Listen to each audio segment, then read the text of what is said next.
All right, back to the blue.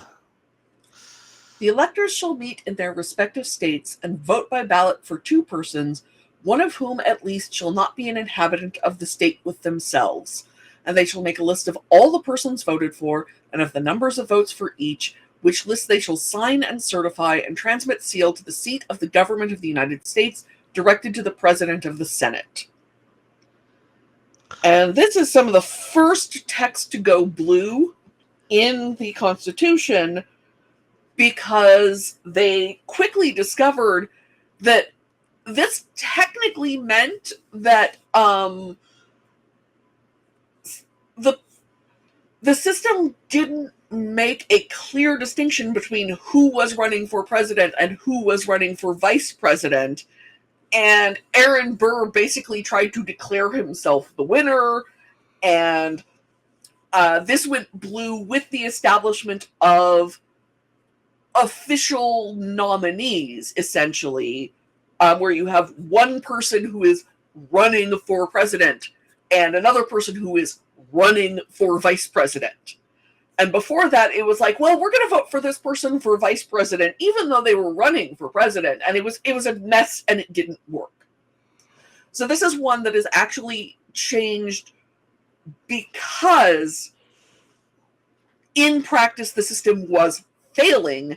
They realized it almost right away, and they fixed it. Yeah, like you mentioned this before, but it says if you're, but here it says, if you're from that state, you can't vote for the guy. So that anybody from Virginia couldn't vote for Washington here, apparently. Well, no, they could vote for Washington, but they couldn't vote for Washington and Jefferson.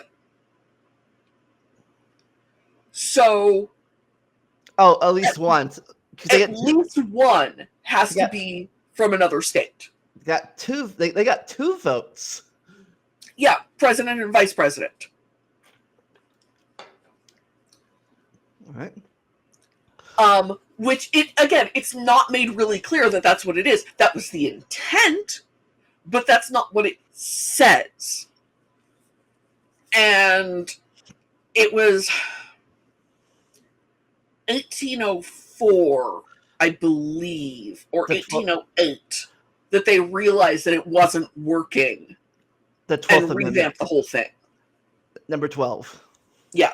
And it was one of the easiest amendments passed because it was purely functional. Yeah. And plus, the 3/4 states it needed was very small at that point. That too. But also, just, it's one of my real problems with people who want to take the document as the way the founders intended, leaving aside the whole the founders didn't agree about things issue, is the founders were of the generation that first realized that there was something about the original document that didn't work. And so they changed it. Like, the founders did not think of this document as some sort of holy relic. They thought about it as a working set of laws. And if the laws don't work, you change them. And even at the time, not all of them agreed about the document even existing. Certainly not all of them agreed about what it meant. And what they wanted was a functional government, which, as established, the Articles of Confederation hadn't been. So they wanted a system in place so that if it didn't work, it was easy to fix. And this was the first place where they said, no, this is not working, let's fix it. And therefore, Aaron Burr will never be president. He was a weird guy. Yes. They make a list, sign certified, blah, blah, blah. Yeah. And they give it to the vice president.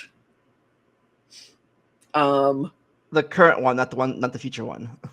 Yeah, the one who currently holds the office, so that Under this, and we'll get to the 12th Amendment later and see what the current system is, but under this amendment, or under this section, assuming it were black text, it would go to Kamala Harris. Because until the election is certified and the new people are inaugurated, they're not holding the office. It's the person who currently holds the office, because of course it is. And just hope that a model doesn't come in and tell them to hang you. Oh. I had a dream the other night that we all discovered that the election had gone the other way.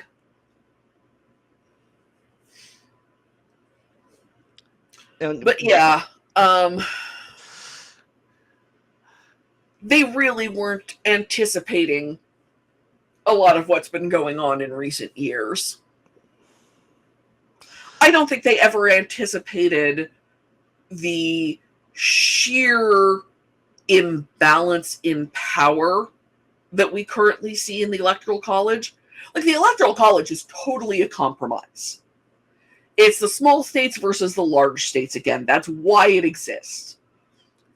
But because representation was a lot more balanced in those days, because we didn't have the problem with the House of Representatives is far, far, far too small. You didn't, maybe an elector in a small state would hold a little bit more power than one in a bigger state, but only by a matter of a few thousand people. Not literally tens of thousands of people.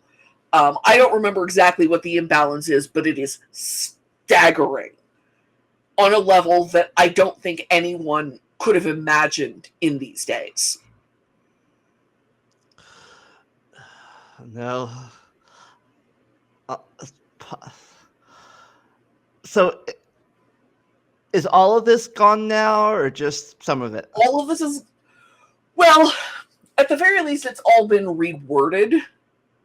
I think a lot of the text is still in the 12th Amendment, but the 12th Amendment is fully intended to replace this.